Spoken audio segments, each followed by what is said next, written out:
함께 만드는 언론 미디어 협동조합. 여기는 국민TV. 함께 만드는 언론 미디어 협동조합. 여기는 국민TV.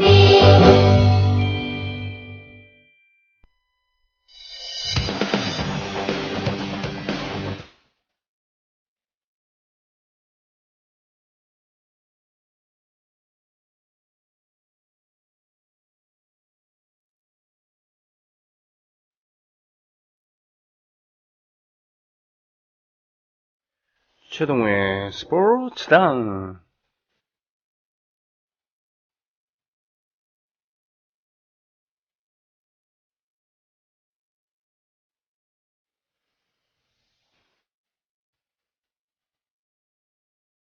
기술의 발전이라는 것은 인간 생활의 모든 면에 있어서 지대한 영향을 주죠. 1952년인가 3년도에 최초로 에베레스트 산을 올랐을 때의 그런 복장, 그리고 그때의 그 등산 장비, 시스템과 지금은 정말 너무너무 다르잖아요. 그러니 그만큼 쉽게 체력 소모 적게 보온도 잘 되는 그런 장비와 옷을 걸치고 갈 수가 있던, 그렇기 때문에 전문적으로 등산 초보자들도 정상까지 그야말로 배달시켜주는 그런 업체들도 많다고 하죠. 자전거도 말이죠. 선수용 자전거, 사이클, 제가 어렸을 때 보던 거랑 지금 매우 다르죠. 무게도 다릅니다. 재질도 다르고. 그런데 이 도핑이라고 있잖아요. 그렇게 해갖고 사람 몸에 이상한 약물을 넣어서 경기력을 향상시키는 기계 도핑이라는 얘기 처음 들었어요. 와, 자, 최동호 당수님 모시고 그 얘기 먼저 좀 이렇게 물어봐야 되겠습니다. 안녕하십니까? 예, 안녕하세요. 기계 도핑, 저도 기사 봤거든요. 예. 참 기상천외합니다. 근데 그 기상천외한 일을, 네. 일이 벌어지게 된 배경, 그러니까 인간의 탐욕이 끝이 없죠.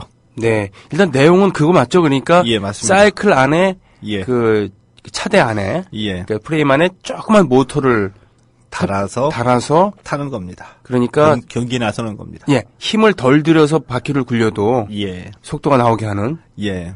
그렇게 눈에 안 띄는 작은 모터를 만들 수 있다는 기술이 지금 참 놀라운 건데. 시중에 많이 팔리고 있어요. 그래요? 예. 그래서 그런 모터 사이클, 네. 이 모터가 장착된 사이클이 있다. 이거는 웬만한 분들 다 알고 계십니다. 아, 그러니까, 그래서 예. 이 소문도 있었었죠. 어떻게요? 이 선수들이 이 사이클에다가 모터 달고서 나오는 선수들이 있다. 메커니컬 도핑이 있다. 이게 얘기가 나온 지 좀 된 겁니다.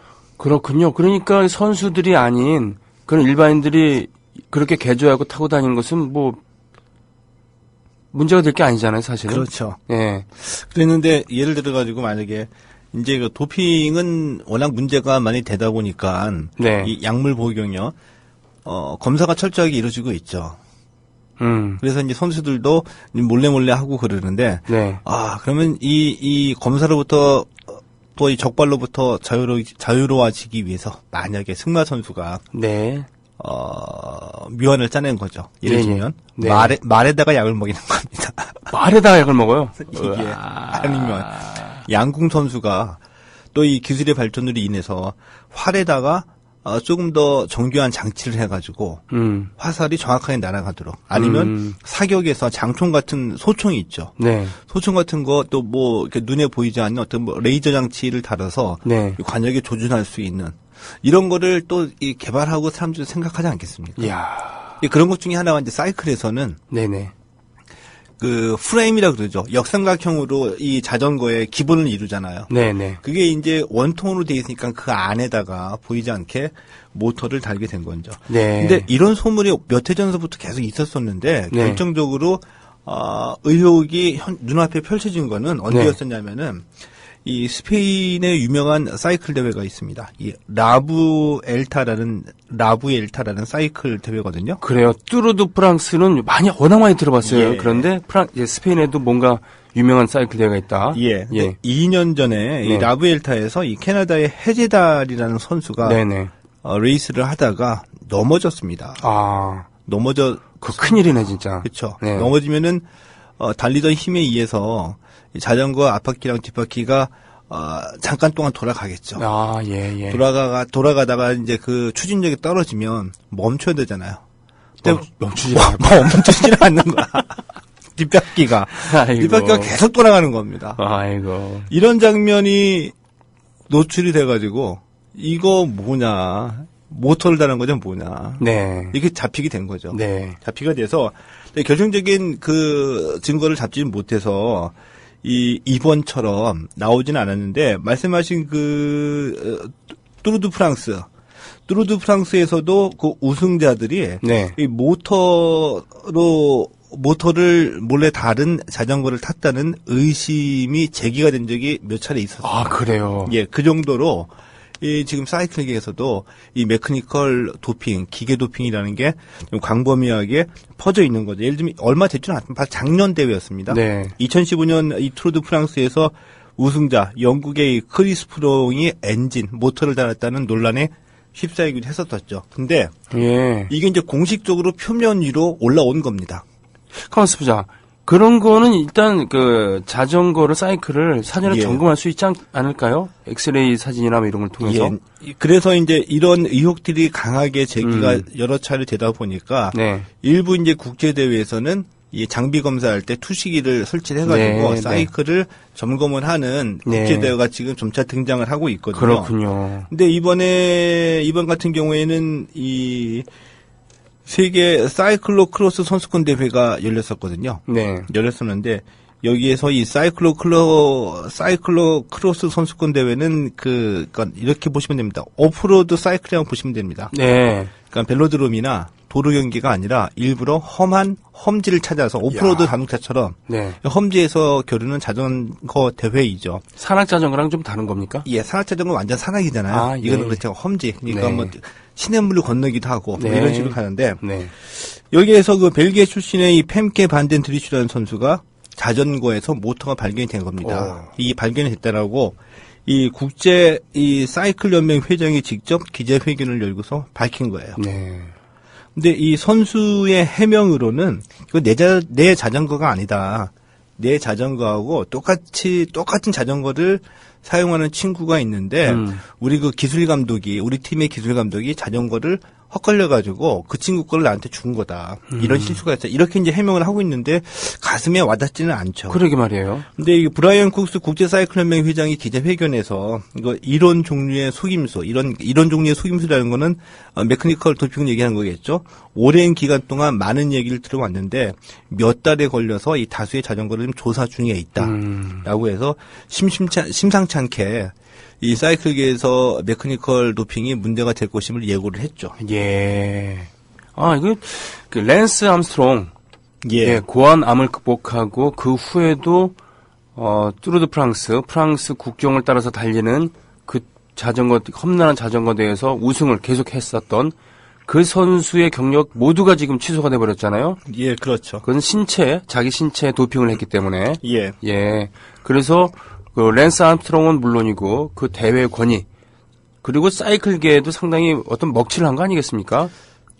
먹칠을 했죠. 근데 가장 대표적으로 랜스 암스트롱 같은 경우에는 좀 너무 심했죠. 우리가 받은 충격이 컸죠. 그렇죠. 매년 고환암 극복, 인간 한계 극복, 그리고 워낙 그러니까 대부분의 우리나라 사이클 팬들이 이 투르 드 프랑스를 알게 된 계기가 아마 랜스 암스트롱 때문에 알게 되지 않았을까 이렇게 생각하거든요. 예, 그 정도로 인간 극복, 이 한계 극복의 상징이었었는데 나중에 알고 보니까 약 먹었다라고 하니까 그것도 아주 교묘하게 이 도핑 테스트를 피하기 위해서 경기 도중에 그러니까 입 안에다가 아주 그 작은 환약처럼 빨아먹는 것처럼 아주 작은 거를 테이프처럼 혀에다 붙여가지고 아주 극소량이 조금씩 투입이 되게 이렇게 이제 교묘하게 했다고 하거든요. 그러니 그때 느끼는 그런 배신감 왜 지금은 그 메커니컬 도핑. 예. 이렇게 왔으니 사실은 사이클계가 어떤 부정의 온상처럼 이렇게 인식이 될 수도 있을 것 같은데요. 그러니까 이 기계 도핑에 대한 것도 썰이 계속 있었다고 하는 것은, 그리고 랜스 암스트롱이 그런 고도의 도핑까지 했다 그러는 것은 사이클계에 우리가 알지 못하는 그런 변칙적인 방법의 그런 부정이 오랫동안 있었다. 저는 뭐 그럴 거라고 생각합니다. 왜냐하면 제가 뭐 워낙 이 부정적인 사람이라서가 아니라 굉장히 이제 긍정적인 사람인데, 예를 들면 가장 대표적인 종목이 축구잖아요. 네. 축구의 국제 연합체는 FIFA죠. 네. FIFA 우리 다 알잖아요. 얼마나 부패했는지. 예. 그렇죠? 그 IOC는 자유로운가? IOC도 FIFA와 별반 다르지 않습니다. 네. 그러니까 대표적인 예로 뭐 제가 그냥 하는 얘기가 아니라 IOC 위원을 만나는 사람들 우리나라에서 네. 예를 들면 몇몇 분이 있어요. 그중에 젊은 사람도 있거든요. 저거 가까이 지낸 사람도 있습니다. 네. 그 사람들이 예를 들면 IOC 총회 끝나고 와서 시간 될 때 저랑 만나서 이 얘기 저기 하거든요. 네. 그럼 사석에는 다 욕해요. 그 사람들은 공식적인 자리에서 저처럼 얘기하기는 힘들죠. 왜냐면 자기 자리가 있기 때문에. 어떤 얘기냐 하면은 돈 안 받는 자가 없다는 겁니다. IOC 위원들 중에. 예, 개최 그 올림픽 결정할 때 예를 들면 우리나라 평창 때도 우리나라한테도 받고 그 경쟁국에서도 받고 다 챙기고 난 다음에 표는 자기들 마음대로 찍는다. 자기한테 유리한 이해관계에 따라서 안 받는 자를 못 받다는 거 아닙니까? 대표적으로. 쉽게 얘기하면 아주 편하게 우리가 얘기할 때 양아치들의 세계라는 거군요. 그러니까. 그렇죠. 예. 그리고 우리가 믿어왔던 사람들 중에서 대표적으로 또 이 뭐 IOC 가맹 단체로 들어가게 되면은 유명한 종목의 단체들은 단체대로 돈이 있기 때문에 부패를 하고요. 네. 그리고 비인기 종목 잘 알지 못하는 단체는 관심 밖에 있기 때문에 관심 밖의 영역에서 그들이 마음 편하게. 마음 편하게 구조적으로 해 먹는다 이거죠. 아이고.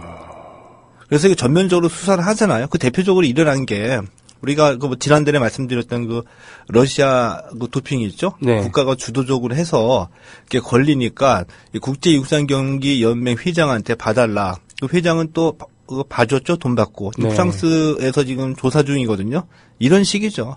그것도 한 몇 년 동안 계속 소문으로만 돌다가 그 도핑 적발된 게 런던 올림픽 때였었잖아요. 2012년에. 네. 이제 선수들이 워낙 러시아 애들이 이상하니까 선수들 사이에서 막 입소문이 퍼진 겁니다. 자, 이거를 한 사람의 양심적인 사람이 등장을 했죠. 러시아 그 대표 선수 출신 중에. 네. 그 사람이 독일 공영방송하고 인터뷰를 통해서 다큐멘터리 제작할 때 인터뷰를 통해서 이런 일이 있었다고 고백을 해가지고 그제서야 그게 문제가 된 것이었었죠. 제가 보기에 우리나라도 마찬가지인데 그 정도 소문이 돌았을 정도면은 이 IOC나 아니면 그 와다 같은 경우에도 분명히 다 듣고 있었을 거예요. 네. 근데 조사에 들어가지 않은 거지. 네. 왜? 육상경기 연맹 같은 경우는 왜 안 들어갔는지 밝혀졌잖아요. 뇌물 받았으니까. 뇌물 받았으니까. 예. 네. 야, 그렇군요. 이게 참 스포츠에 대해서 우리 그 일반인들이 바라는 것, 예. 그것은 신체 능력을 극대화해서 정정당당하게 겨루는 것, 이것이잖아요. 그렇죠. 예, 정정당당. 여기 이제 그렇기 때문에 신체 능력을 극대화시킨 그 노력에 대해서 경의를 보내는 것이고, 정정당당함에 대해서 박수를 보내는 것이고, 현실은 부조리와 부정, 그리고 변칙과 부정의가 판을 치는 그런 곳이기 때문에 스포츠 세계만큼은 그러지 않았으면 하는 바라는 거 아니겠습니까? 근데 그 말에 반은 제가 동의하고 반은 네. 동의하지 않거든요. 왜냐하면 그래요? 이제 우리 거기에서 이제 벗어나야 된다고 봐요. 뭐냐면은 우리들이 스포츠에서 바라는 거 네. 건강 네. 또 저 건강을 조금 확대시켜 보면 행복일 수도 있죠. 네. 그런데 우리가 인지하지 못하고 있는 우리는 그 소비 행위를 하고 있죠. 네. 왜냐하면 경기장에 직접 가서 보지 않는다고 하더라도 네. TV도 보죠. 네. TV 보는 것도 이게 소비 행위이거든요. 네. 왜냐하면 그 TV 틀어주는 방송사에는 중계권을 사고 팔고 하잖아요. 예, 예. 또 광고를 유치를 하고. 네. 이것도 일종의 그러니까 사업이라는 얘기죠. 그래서 실질적으로는 개인적으로는 건강이고 행복이지만 이게 상업화가 극도로 발전해서 하나의 사업, 비즈니스가 됐기 때문에 여기 돈이 몰리기 때문에 그런 부정부패랑 권력의 영향을 받는 겁니다. 네. 그렇군요. 이게 먼저예요, 사실은. 권력이. 돈과 권력이. 예, 스포츠에서도. 너무 제가 순진하게 얘기를 하는 것 같습니다. 지영팬님, 스포츠 평론의 명품 방송 언제나 응원합니다. 베어스 팬이지만 로로야의 올 시즌이 너무 궁금합니다. 베어 스페니시군요. 네, 그럼 오늘도 멋진 방송 잘 듣겠습니다. 바보 지영팬. 저 LG 팬인 줄 알았는데. 예, 최동호의 스포츠당 팟순위가 올라갔으면 하고 이렇게 올려주셨어요. 쇼빈식이 풍부한 얼굴로 예. 이렇게 신문에 등장한 이 친구가 바로 로로야입니까? 예. 아. 근데 올해의 그 야구에 등장하는 외국인 선수들의 수준은 굉장히 네. 높아졌거든요. 네. 그래서 한번 좀 볼만할 것 같아요. 그렇군요. 대학생들 암스트롱 밴드라고 사면 어디 아픈 사람들 후원금으로 쓰인다 그래서 색깔별로 다 사기도 하고 그랬는데 그 리브스트롱 사신 분들이 바보가 돼버렸죠. 비양심적인 선수 때문에라고 예 이렇게 말씀해 주셨습니다. 자 그래서 사이클 기계 도핑 그러면 이 대세는 앞으로 이 장비들 예. 이 투식이라던가 이런 것을 거의 의무적으로 하게 될 것 같네요. 일단은 늘어날 것 같습니다. 네. 지금 현재도 그런 대회가 있긴 있어요. 더 늘어나겠죠. 그렇군요. 예. 자 올림픽 축구 여론 성숙해졌다라는 제목으로 말씀해 주셨는데 실은 지난 그 주말에 그 축구 예. 결과에 대해서는 수십 분 동안의 한유와 그 막판 몇 분 동안에 벌어지는 것에 대한 그런 황당함. 네. 좀 이렇게 정리할 수 있지 않겠습니까? 네. 그렇죠. 뭐, 네. 지난 1월 30일 토요일에 경기가 있었기 때문에 이제 많은 분들이 경기가 이랬다 저랬다. 이건 이제 많이 다 지겹게 들으셨을 거고요. 네. 뭐, 간단하게 말씀드리면 딱 두 가지죠. 그 나왔던 얘기들은 체력, 그리고 수비 불안. 이거 두 가지인데, 근데 저는 좀 이 언론보다고 여론을 보니까 좀, 예전과는 달라졌다. 이걸 좀 느꼈다는 겁니다. 예전 같았으면 이제 한국 축구가 다 망한 듯한 그런 분위기였었죠. 네. 그리고 인천공항에서 들어올 때 또 뭔가 약간의 소동도 있음직한 그런 통안의 역전패였었잖아요. 네, 그렇죠. 근데 더군다나 일본인데. 예. 물론 이 월드컵 팀하고 올림픽 팀은 약간의 차이는 있습니다. 네. 이 올림픽 팀은 미래를 좀 내다보는 팀이라는 약간의 차이는 있지만 그래도 아시아권 대회 결승전에서 일본을 만나가지고 전반에 2대0으로 앞서다가 이 후반에 3대2로 역전패당했다는 것은 그만큼 충격이 크기 때문에 예. 온갖 비난이 다 쏟아질 줄 알고 있었거든요. 네. 그런데 의외로 차분하게 냉정하게 경기를 분석해서 딱 두 가지를 내밀었어요. 네. 체력 그리고 수비 불안 그리고 8월에 리우에 가서 더 잘해라. 수비 불안에 대해서는 최동호 당수께서도 예. 지난 시간에 지적을 하셨잖아요. 예. 네. 그것을 이제 그 그대로 이제 드러난 부분인데 예. 이 그걸 그 막판에 이 체력 예. 이 체력이 고갈된 것 이 부분에 대해서 어떠한 현지에 현지 발 기사 중에 하나는 선수들의 정신력에 대해서 질타를 하면서 저는 그건 동의는 안 해요. 그런 분이 계셨잖아요. 정신력. 네. 그러니까 정신력 저는 이제 그 기사를 보지는 못했기 때문에 네네. 그 정신력이 어떤 정신력인지는 모르겠지만 투혼이나 투지 경기에 임하는 자세에서 우리 선수들이 좀 방심이 있었다고 생각하지는 않고 네. 이 정신력을 멘탈로 봐가지고 네. 2대0으로 앞서는 순간 너무 일찍 샴페인을 터뜨렸다는 식의 어떤 방심 이거는 지적은 하고 싶지만 네네. 일반적인 분들이 떠올리는 그런 정신력에는 공감하지는 않고요. 네. 그리고 체력이 이제 현상적으로 보면 체력이 문제였었는데 네. 그것이 곧 일본 선수들에 비해서 우리가 체력이 뒤떨어졌다라는 네. 뜻은 아닙니다. 그렇게 받아들이면 안 됩니다. 체력이나 파워라고 한다면 우리는 일본에 앞서요, 사실. 항상 어느 그렇죠. 종목을 네네. 보더라도. 근데 네. 이건 뭐냐면은 체력 조절, 체력 안배에 실패했다는 얘기거든요. 네. 뭐냐면은 전반에 우리가 그 압박을 가하느라고 너무 많이 뛰어다녔습니다. 네. 그러니까 후반에 되니까 우리 체력이 바닥에 드러난 거죠. 그거를 놓치지 않고 일본은 날카로운 공격력으로 3골을 넣은 건데 8강전 우리가 요르단하고 경기할 때 네. 똑같이 요르단 경기 끝나고 난 뒤에 전반과 후반이 왜 이렇게 달랐냐 이런 얘기만 나왔었거든요. 근데 후반 우리 똑같이 헤맸는데 요르단 같은 경우에는 날카로운 공격력이 없었기 때문에 골을 넣지 못한 네. 거였었고요. 이건 뭐냐 하면은 이 압박을 전후반 내내 가할 수 있는 체력이 안 된다는 얘기죠. 그렇다고 한다면은 그 감독의 예. 코치진의 전략 미스일 수도 있는 거군요. 그럴 수도 있죠. 네. 체력이 이렇게 다운되는 걸 봤을 경우에 네. 가장 중요한 자리, 미드필드의 중심이나, 수비진에서 어떤 센터백 자리 같은 경우에는 후반 한 20분 정도에 좀 교체해준다거나 네, 있었었는데 이제 그런 면으로 보면은 감독으로서는 우리가 2대 0으로 앞서가고 있고 주도권을 잡고 잘하고 있기 때문에 쉽게 선수들을 교체하기 이제 부담스러운 면도 없지 않아 있었을 겁니다. 이제 그런 면도 있는데 이제 그런 거고요. 네. 근데 보니까 여론이나 우리 언론 보도가 좀 많이 달라졌다는 거죠. 네네. 그래서 좀 성숙해졌다. 좀 이런 거를 좀 말씀을 드리고 싶은데, 근데 오히려 에러는 축구 팬이나 국민에서 에러가 난 것이 아니라 축구협회에서 좀 에러가 났죠. 어떻게요? 이 축구협회가 이 일본과의 이 결승전을 앞두고서 한일전 결승전 그 구호를 공모를 했어요. 네. 공모해가지고 당첨작. SNS를 통해가지고 공모를 했는데 응모작이 꽤 많았습니다. 응모작이 2,642건이 응모가 됐거든요. 네. 여기서 당선작은 뭐냐면 일본은 우승의 자판기다. 이거를 우승작으로 뽑아가지고 우리가 축구협회도 공식적으로 내거는 거죠. 자판기가 뭐냐면 예. JAPAN 그대로 읽어보세요. 자판이죠. 네. 그러니까 우리나라의 우승 자판기다. 너네들 우리 집 밥이다. 네. 이 얘기를 걸었었거든요. 근데 일본에서 이게 발끈했습니다. 경기 끝나고 난 다음에 유감 표명도 했었고요. 네. 근데 이것을 어떻게 바라봐야 되냐 이걸 좀 말씀드리고 싶은데 뭐 우리 병영님은 고대 출신이니까 연고전 할 때 네. 너네들 우리 밥이야. 네. 뭐 이런 정도의 얘기 우리가 쉽게 할 수 있잖아요. 그렇죠. 또 내가 LG 좋아하는데 우리 지영 팬님이 두산 팬인데 LG하고 경기할 때 너네들 우리 쥐약이야, 밥이야, 뭐 이런 얘기 충분히 할 수 있고 일본 네. 한일전 때 너네들 밥이야, 뭐 이런 얘기 할 수는 있어요. 네. 충분히 개인 간의 의사 표현을 할 수는 있는데 축구협회가 공식적으로 응원 구호를 정해서 공식적으로 발표할 때는 우리 선수 잘하라는 얘기가 아니라 상대방 흠집내는 얘기를 일종의 축구협회를 대한민국을 대표하는 단체이자 축구에서는 외교까지 맡고 있는 단체인데 공식적으로 이런 구호를 선정했다고 한다는 것은 에러라고 봐야 되는 거죠. 그렇군요. 그래요. 좀 그 품격이라는 게 또 좀 있는 거고 지켜야 될 정도 이런 것이 있었는데 예.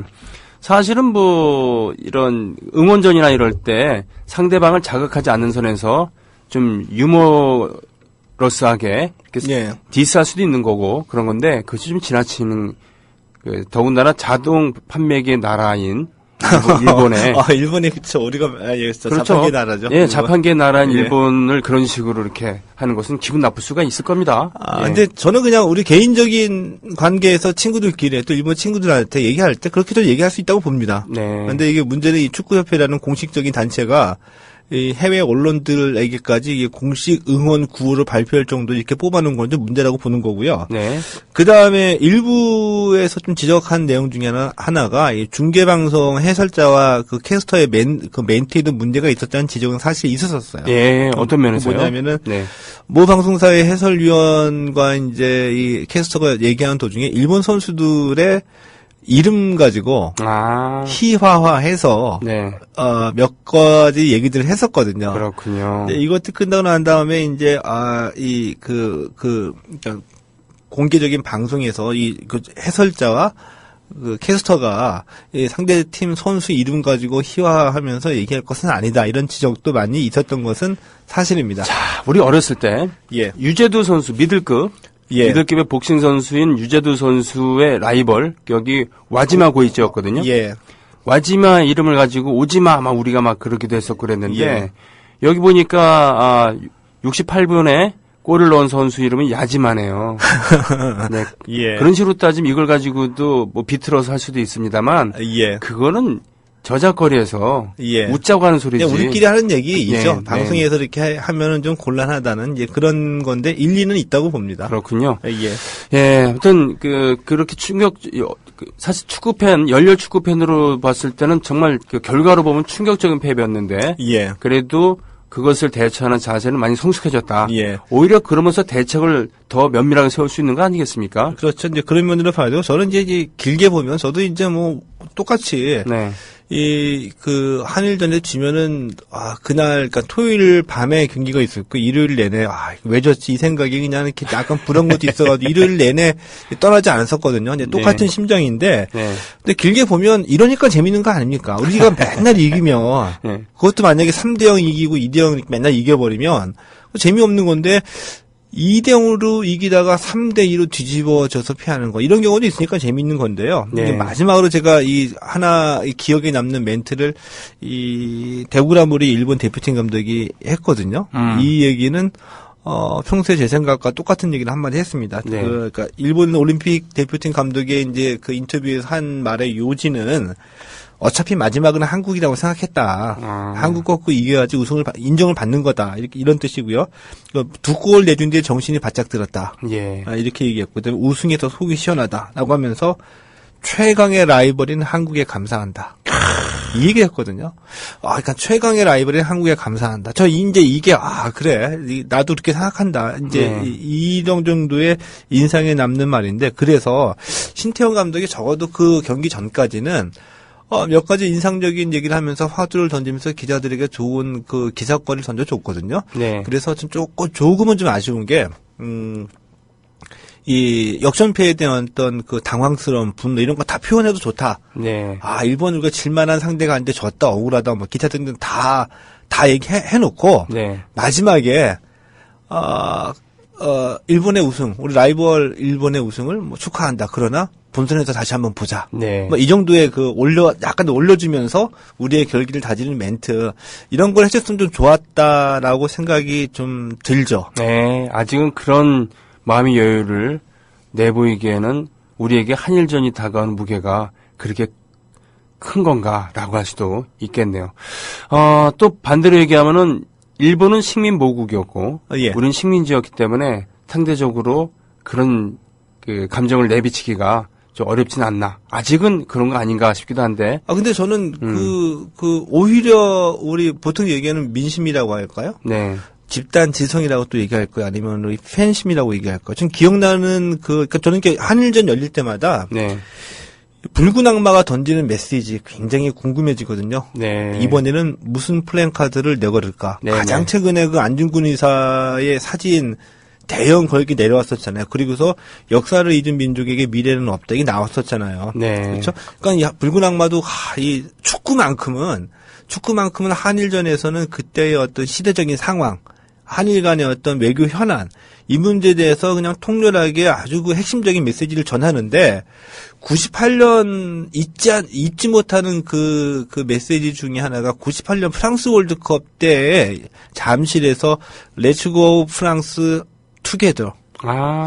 저 이거 보고 아주 감탄했거든요. 그렇군요. 같이 갑시다. 예. 근데 그게 뭐냐면, 일본이나 우리나 동병상련이었습니다. 그 당시에는 뭐냐 하면, 네. 어떻게든 간에 일본도 그렇고 우리도 그렇고, 이 아시아를 좀 벗어나서 올림픽, 그 월드컵 무대에 가가지고 한번 1승 한번 올려보는 게, 그러기 위해서 다 몸부림칠 때였었거든요. 네. 야, 우리랑 너네랑 여기서 누가 더 잘났냐, 여기서 싸우고는 있지만, 어차피 세계 나가면 아무것도 아닌 거, 우리도 한번 올라가려고 애쓰는데, 너희도 잘해봐. 우리끼리 치고받고 하면서 성장해보자. 네. 이런 어떤 좀 새로운 인식을 그 당시는 던졌다고 저는 보거든요. 그랬군요. 아주 감탄스러웠었죠. 예. 그러한 멋진, 예. 그런 여유, 이런 거 좀 필요하지 않을까 싶기도 했습니다. 한편 한국 선수들은 정신력이 약하다. 우리가요? 예, 라고 혼돈 광주 FC 코치. 이분 브라질 출신인데. 예. 오히려 브라질 선수들이 어렸을 때부터 스스로 생각하면서 축구를 하게 했기 때문에. 예. 훈련의 강도나 이런 것이 한국 선수들에 비해서 약할지는 모르지만 정신력은 더 세다. 근데 거기에 대해서 아까 제가 말씀드렸던 거하고 약간 좀 뭐라고 할까 좀 구별을 해야 될 거라고 보는데 네. 정신력이 무엇이냐라고 무엇이냐라고 했을 때. 네. 네. 정신전력의 줄임말이라고 일단 가정을 해보면 네. 경기에서 대결을 하는 거니까 정신력이라고 할 때 우리가 떠올리는 단어들은 대부분 다 그런 거죠. 투혼, 네. 투지, 네네. 들이대, 네. 죽기 살기로 싸워 이런 거잖아요. 네. 그런데 아마 이분이 조금 전에 말씀해 주셨던 그 정신력이나 미국이나 유럽에 가가지고 정신력 얘기하는 건 의미가 약간 달라집니다. 거기는 약간 멘탈이라는 뜻으로 쓰여지거든요. 멘탈. 그러니까 네. 위기 때 흔들리지 않는 어떤 그 냉정함 그리고 경기에 들어가서 차분하고 침착하게 내 실력을 다 발휘하면서 상대방을 지켜볼 수 있는 이런 그 침착함을 잃지 않는 정신적인 힘 이런 거를 얘기하는 거거든요. 네. 약간 좀 차이가 있죠. 그랬군요. 자, 그래서 우리가 바라보는 것과 외국 사람들이 바라보는 것은 뭐 다르지만 지금 브라질 출신의 이 코치가 얘기하는 것 우리가 충분히 유념해만 하는 것이죠. 어렸을 때부터 생각하는 축구, 자신이 훈련 스케줄이라든가 강도를 또 책임도 자기가 지는 이런 풍토. 음악 하나 듣고 그런 얘기를 좀 나눠볼까요? 자, 크라잉넛의 룩셈부르크 듣고 오겠습니다. 기내에 계신 승객 여러분, 안전벨트를 착용하여 주십시오. 이 비행기의 도착 예정지는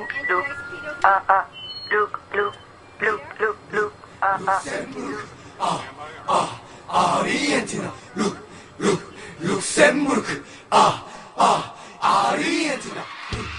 야, 짧고 굵네요. 네.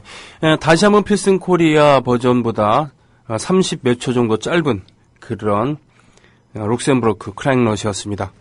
최경주 선수가 최근에 부진, 특히 작년에는 10위 안에 한 번도 못 들었습니다만 금년 들어왔고 완벽하게 아니라 완연한 회복세를 보이고 있다는 밝은 소식도 있습니다만 그래도 우리나라 LPGA 여자 선수들에 비한다면은 남자 선수들의 성적은 참 신통치 않은데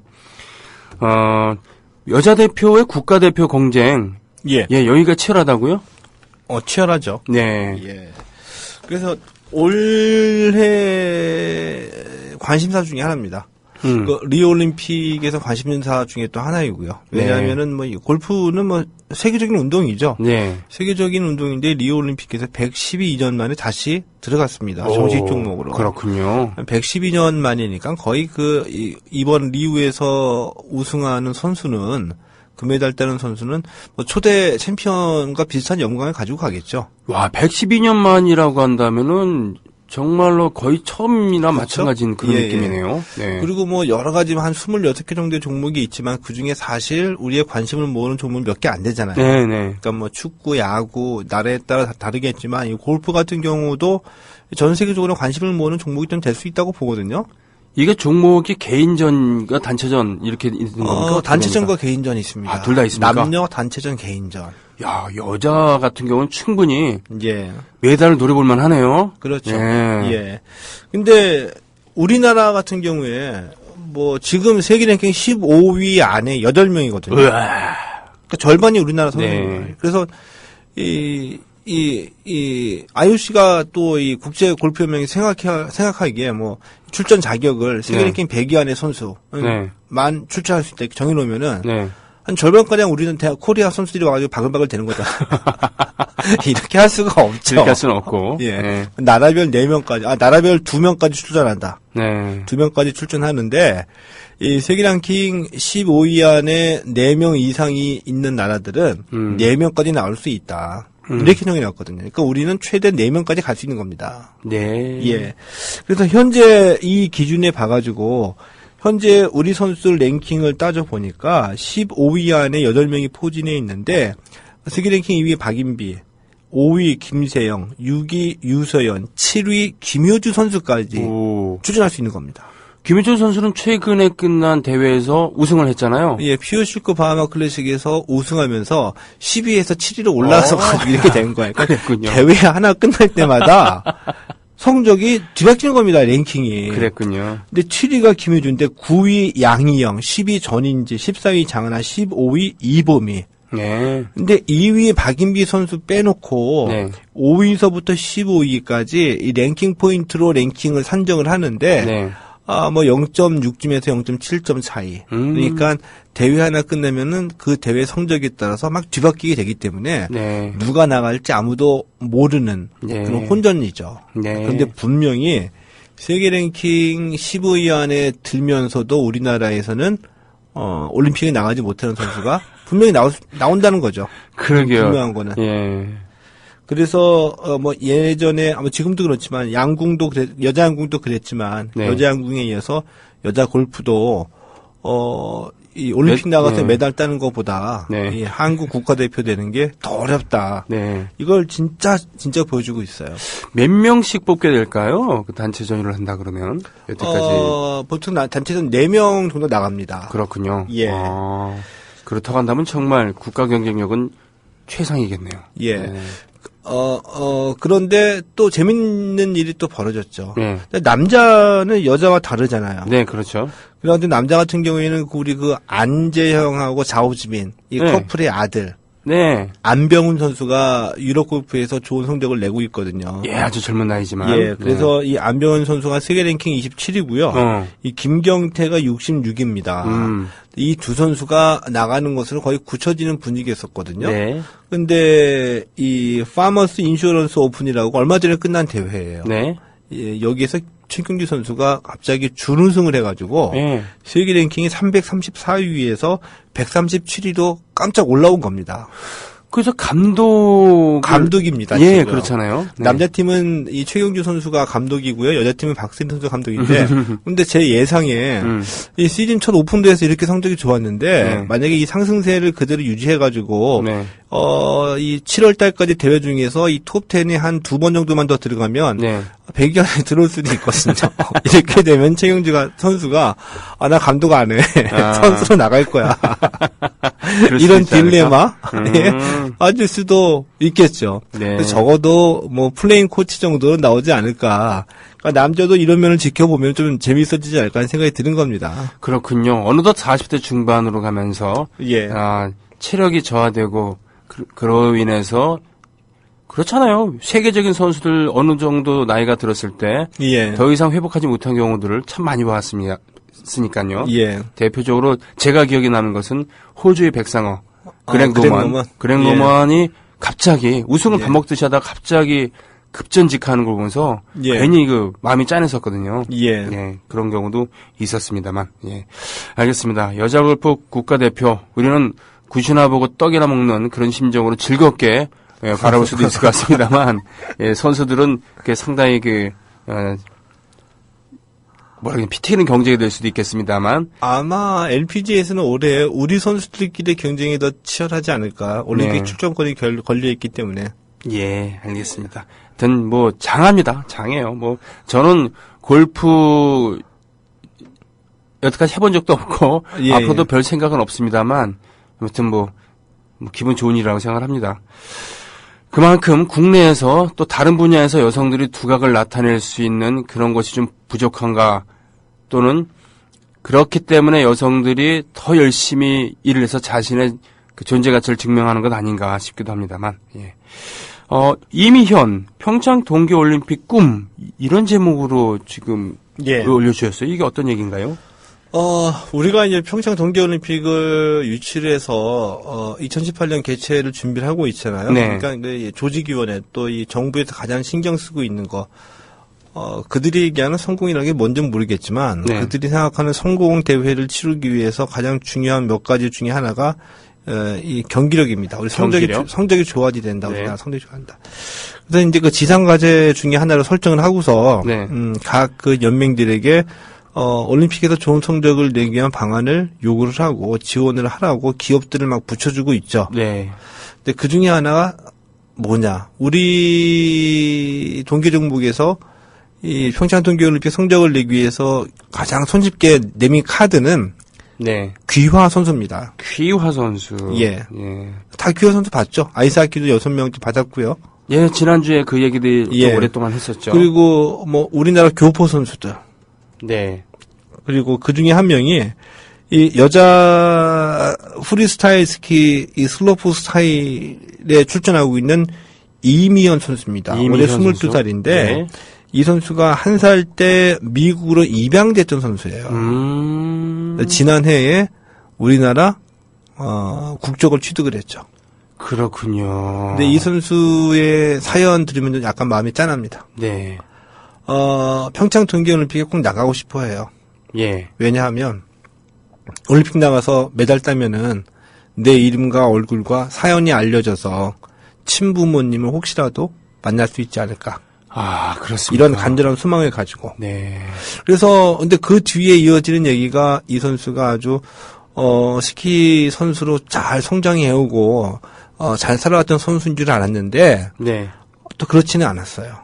그래요. 그러니까 미국인 양아버지가 이 스키 강사였기 때문에 일찍서부터 스키를 타고 배우기 시작했었거든요. 그래서 미국에 있는 미국 내의 대회에서 이 상위권에 랭크되는 이 좋은 실력을 갖고 있는데 네. 이 양아버지 부부가 이혼을 하게 된 거죠. 그래서 혼자서 예를 들면 뭐 수영장 청소라든지 네. 또 패스트푸드점에서 아르바이트를 하면서 돈을 모아가지고 이 스키 선수 생활을 계속 해왔던 거죠. 그랬군요. 그러면서 마음 한구석에 늘 그 한국과 자기 친부모에 대한 생각이 있었던 것 같아요. 당연히 그렇겠죠. 그래서 이제 평창에서 열리니까 한국 국적으로 출전해서 메달을 따겠다. 내 이름을 알리겠다. 내 얼굴을 알리겠다. 내 사연을 알리겠다. 이런 겁니다. 지난 1일 미 캘리포니아에서 열린 국제스키연맹 프리스타일 스키 슬로프스타일 3위 입상에서 월드컵 출전 포인트를 모두 확보했다. 여자 선수가 슬로프스타일 국제대회에 입상한 것은 이미연이 처음이다. 우리나라 여자 선수로요. 우리나라 여자 선수. 네. 그래서 2월 20날 다다음 주 토요일군요. 예. 네, 보강 스노 경기장에서 열리는 FIS 스노보드 프리스타일 월드컵 대회가 이미연의 월드컵 데뷔 무대가 될 전망이다라고 이렇게 됐는데. 예. 슬로프 스타일이 어떤 건가요? 그러니까 우리가 스키하면 알파인하고 뭐 노르딕 이 정도를 알고 있죠. 네. 그거는 이제 원래 스키의 그 이동 수단으로서의 목적에 맞게 누가 더 빨리 가느냐, 누가 더 멀리 가느냐, 이제 이거거든요. 근데 이제 우리가 이제 그것만 가지고는 지겹다 이거죠. 그러니까 이 어느 순간서부터 젊은 친구들이 스키를 타고 묘기를 부리기 시작합니다. 네. 그러니까 누가 더 묘기, 화려한 기술을 선보이느냐. 이거의 네. 대결이거든요. 그렇군요. 그러니까 이 슬로프에다가 이렇게 장애물을 설치해요. 점프대도 있고, 스노보드, 익스트림 게임처럼 네. 슬로프 왔다 갔다 하면서 공중 점프, 회전 이런 기술을 화려하게 선보이는 종목이죠. 네. 근데 이 선수 얘기하면서 또 떠올랐던 것 중에 하나가 이 귀하 선수 있잖아요. 네네. 일종의 이제 우리 이미연 선수도 귀하 선수라고 볼 수는 있는데 네. 국적을 취득을 했으니까 부작용이 좀 일고 있습니다.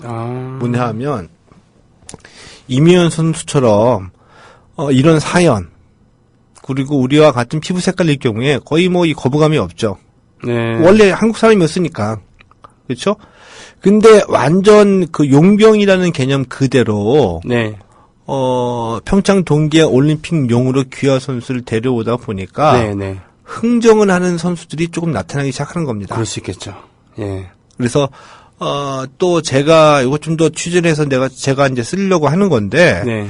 스키 종목에서 러시아 선수를 아주 어린 선수예요. 19살, 20살 정도. 네.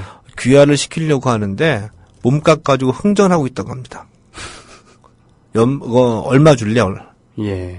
근데 그 선수가 과연 와가지고 메달을 딴다고 한들 네. 올림픽 끝나고 난 다음에 다음 올림픽에는 뭐 예를 들어서 또 러시아 이 국기 달고 나오고 네. 우리 그 시상대에 설 때 그냥 예를 들면 가정컨대 네. 이 태극기 달고 있는 그런 뭐 유니폼 입고서 뭐 껌 씹고 그냥 뭐 전혀 그냥 그 관심 없다는 듯 네네. 이런 식의 이 태도를 보일 수도 있다고 보거든요. 그렇군요. 예. 그걸 바라보는 우리가 그걸 인정할 수 있을까? 네. 이런 생각이 들기도 하는 거죠. 뭐 이런 부분에 대해서 과도하게 집착하시는 분이 아니기 때문에 최동호 당수께서 예. 이거 지나친 비약한다고 생각되진 않습니다. 예. 아무튼 뭐 중형이라고는 할까요? 적당하게 아무리 성적이 중요하지만 그래도 지킬 건 지켜야 되는 거 아닌가 싶기도 한데 예. 이 시점에서 이미연 선수 마음이 참 짠합니다. 예. 친부모님 만났으면 좋겠어요. 또 나중에. 그래요. 평창에서. 그래서 뭐 어떻게 하자는 뭐 거겠습니까? 예. 예. 일단 뭐 자기의 뿌리를 찾고 싶어하는 그런 마음은 정말 인지상정이니까. 그렇죠. 예, 예. 그렇습니다. 자, 하여튼 뭐 건투를 바랍니다. 그럼 오늘 마지막 소식 뭐 짧게라도 좀 얘기를 해주실래요? 네. 리우 올림픽 얘기인데요. 리우 올림픽. 지금 왜 리우 올림픽 얘기를 하냐? 이 지카 바이러스 때문에 또 얘기 안 할 수가 없네. 이것도 뭡니까? 지카 바이러스 때문에 지금 어제 네. 이 WHO 세계보건기구가 이 국제적인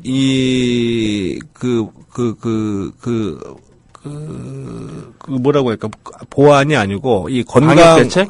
건강 뭐 비상 네네. 사태 네네. 이런 것들 선포를 했거든요. 네. 근데 그때 이 발표가 나니까 이 브라질 정부에서 네. 이 올림픽과 관계돼가지고 이 지카 바이러스에 관한 얘기들을 멘트들을 쏟아내기 시작한 겁니다. 네. 근데 약간 좀 심상치가 않아요. 네. 이 뭐냐면은 이 브라질 정부에서 올림픽 기간 동안에 이 지카 바이러스가 임신부들에게 치명적이니까 올림픽 기간 동안에 브라질에 오지 말라라고 권고를 한 겁니다. 올림픽 기간에요? 예. 근데 웬만하면 이런 얘기는 저는 안 할 거라고 보거든요. 올림픽 왜 유치합니까? 관광객 유치하려고 하는 그렇죠. 목적도 있죠. 그래서 아마 뭐 제가 여태까지 우리나라 이 박근혜 정부 같았으면 아마 이런 얘기 안 했을 거라고 보는데. 네. 그래도 브라질은 좀 솔직하네요.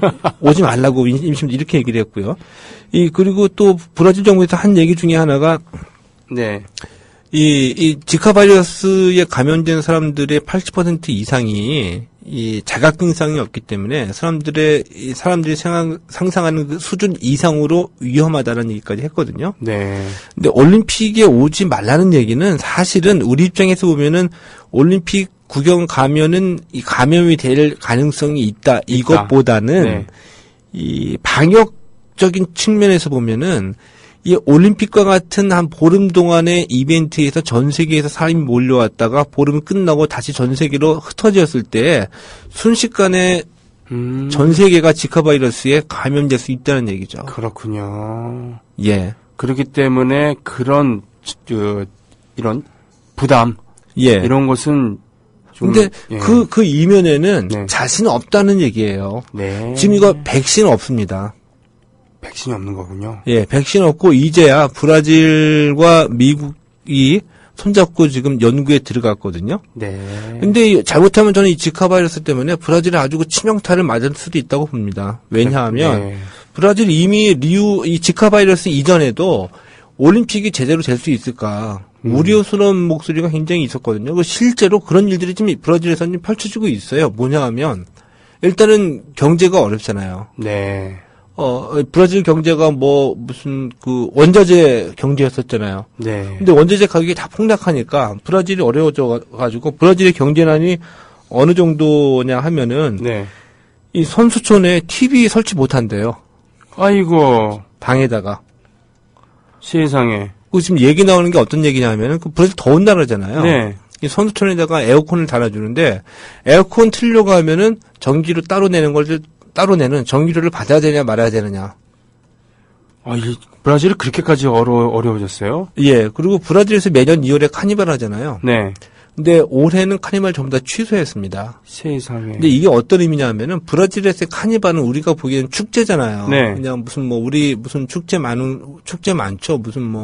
이런 축제 한번 취소하는 게 아니라 이 브라질에서의 카니발은 관광 상품이고 산업이에요. 네.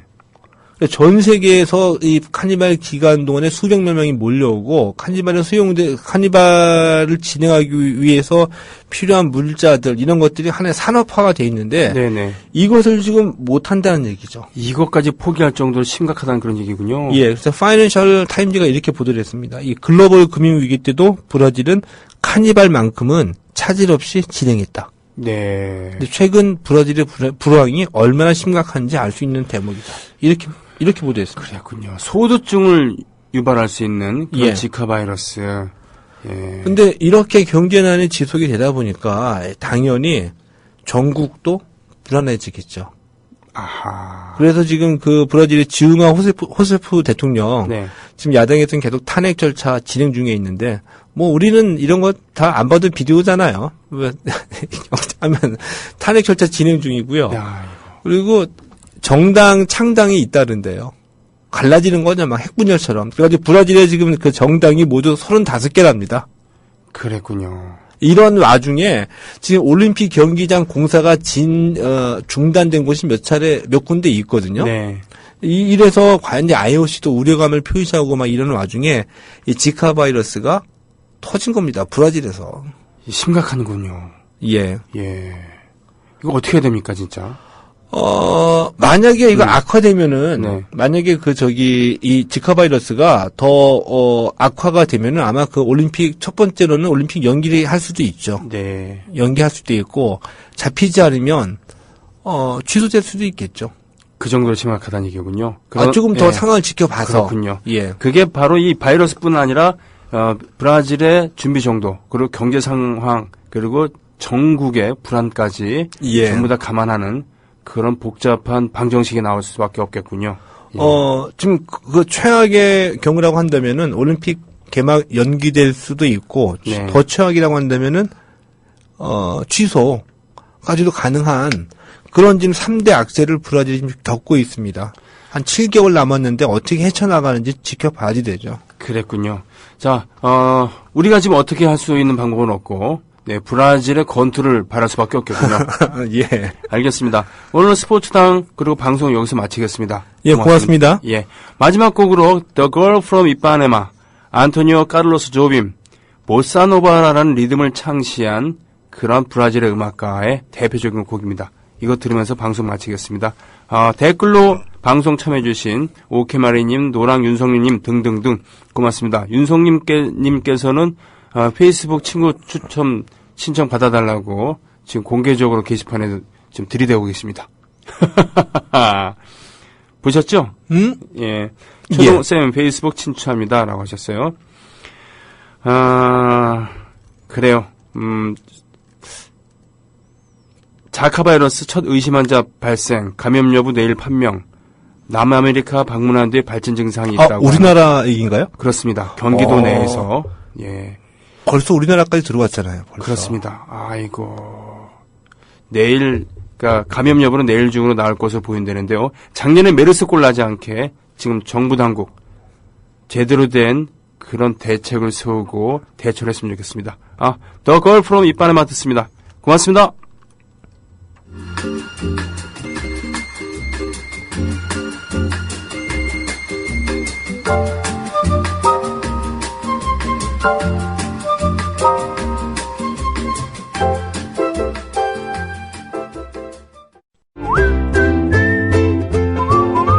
국민라디오 팟캐스트 응원하는 가장 쉬운 방법 아시나요? 다운로드하기, 별점 주기, 댓글 달기, 구독하기.